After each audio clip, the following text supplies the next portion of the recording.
Guys, welcome to Better Bachelor. This is Joker. So today we're going to talk a little bit about why she's not yours. It's just your turn. You know, this is an expression that goes around a lot in kind of the dating circles and in the manosphere.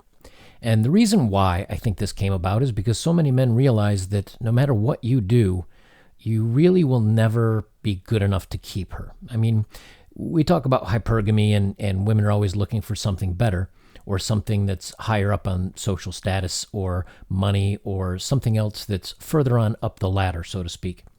But even when they're not looking for something like that and they're just, when they're just dating one individual person, even if they're not looking necessarily, over time, she's not happy with that guy anymore. And it doesn't even have to be compared to another guy. The guy can be the same. He can be as helpful and as loving and as kind and caring or risky and bad boy as he was the day she met him, but it's not enough. And so first let's talk about, I guess you could call it I call it, instead of, and I mentioned this in one of my other videos, instead of the stairway to heaven, it's the ladder to nowhere. And what I mean is this: if you think about the first time you got to drive a car, you were nervous, it was very exciting. And then over the next couple of months, as you drove it more, you got to be a little more daring with it, and you get to have a little more excitement. Maybe you do things that are a little bit scarier, go a little bit faster, especially if you're a guy, you do something silly. Same thing when you learn how to ride motorcycle, right? Think back to the first time you shared a kiss with a girl, or the first time you held her hands. You're probably nervous. Or those school dances where you had to go ask a girl to dance, and she might say yes, she might say no, and you go dancing with her. All those things were, on a scale of 1 to 10, they were a 12. They were exciting and nerve-wracking, and I mean, it doesn't get any better than that. But think about now that you've driven for, we'll say, a couple years, or, you know, like some of us guys have for a couple decades. You don't even think about it anymore. You just go out, get in the car, drive off. Think about kissing a girl. Well, you say, okay, that was great. Hopefully there's more at some point, right?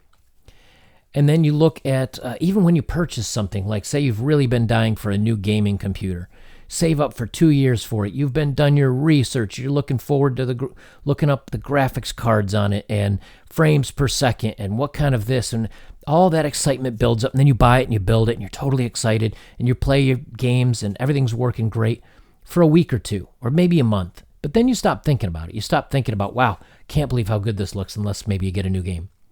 Over time, things that are new, things that are exciting, things that are just awesome become kind of old. You get used to them.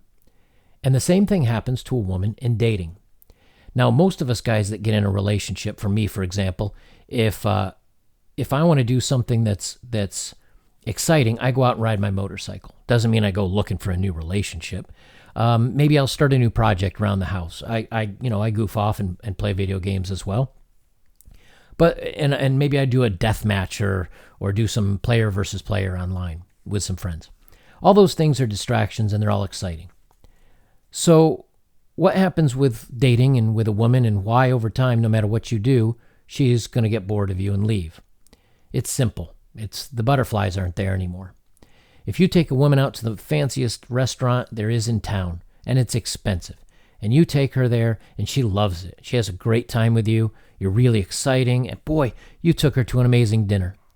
Even if there were 20 things on that menu that she didn't have, you could take her to that restaurant again and again. And even though it's the best restaurant there is, she'll get bored of it. She'll want something else. When you take her out for a date, and say normally Fridays you go out and get drinks and maybe go to the pinball arcade or a video arcade or something and play some games, well, that's fine for the first maybe time or two, but then it has to be something different. It has to be new. Even if she has a great time and it's one of her favorite activities, you need to do something else. You always have to keep everything new and exciting and fresh for her. It's very exhausting as a guy, right? It's very tiring to always try to come up. And of course, women love, and many women really want, the guys to choose the date. So you're always trying to outdo yourself and always trying to come up with something interesting. Well, eventually you can't. And the same thing happens for the kind things that you do for her, for the money that you've spent on her, for the activities, the hiking, the vacations. all of it just, if you've done it, you've done it. You become well known. You're not exciting anymore. She knows you. She knows all about you. She knows how you think and feel. And the excitement's not there anymore. So over time, as this adds up, she needs the new excitement. Now, if you look at someone my parents' age, which they're in their 70s now, my father's in his 80s, they know, my mother has even mentioned this before when I've talked to them about dating and how they met and relationships and things like that, because I really get along well with my mom's especially very in tune with how people feel. And so she's always good to bounce ideas off of. And she says, the butterflies and the excitement goes away after, I don't know, a year or two, but then you settle into love.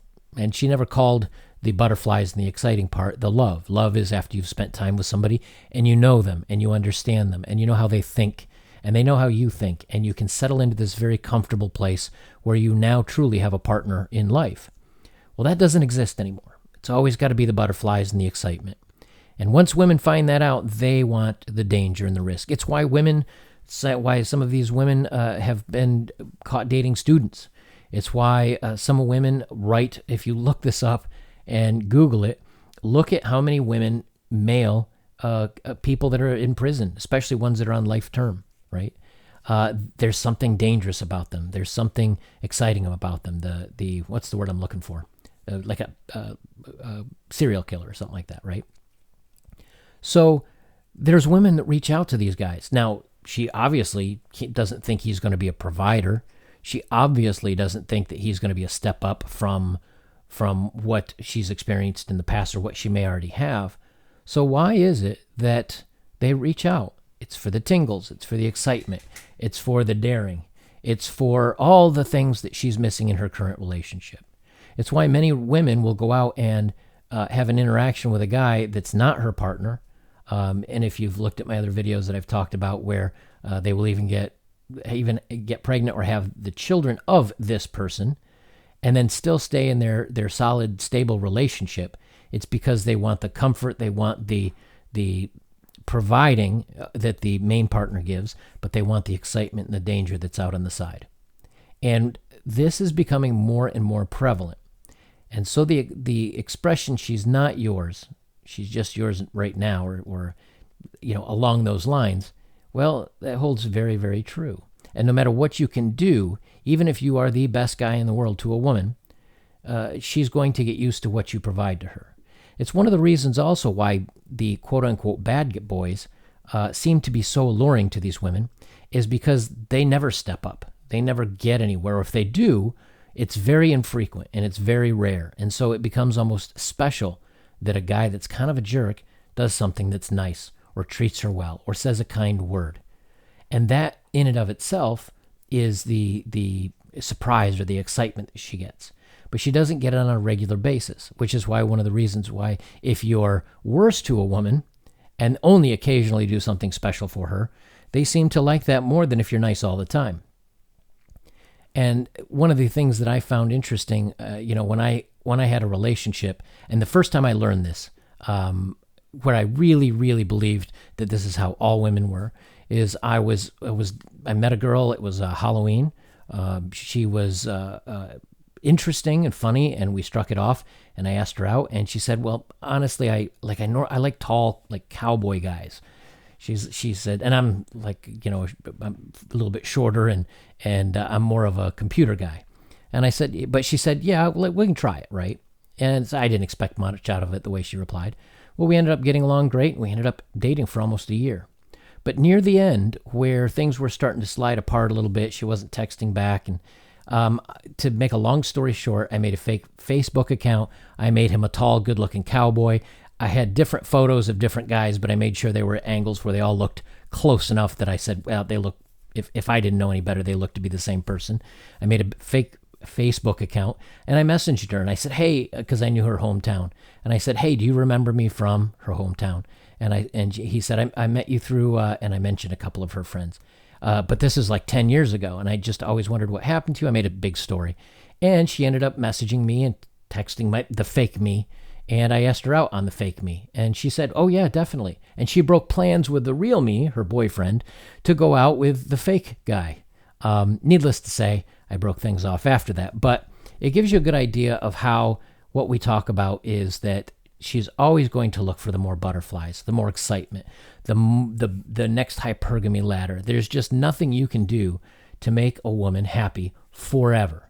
Now, how long your short term goes, or your quote unquote long term goes, that's as good as anyone's guess. Sometimes nowadays it might last 3 to 6 months until she's surfing and flirting with other guys online. It might last longer, but the problem is it's always chasing the butterflies. Just nothing's ever good enough.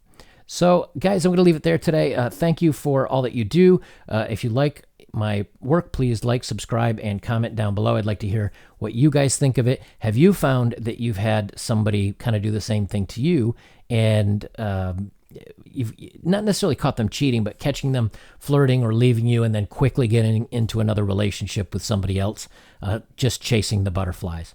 I'd like to know what you think about that. If you like my work and want to donate to my cause, links are down below, and we look forward to seeing you again real soon. Guys, take care.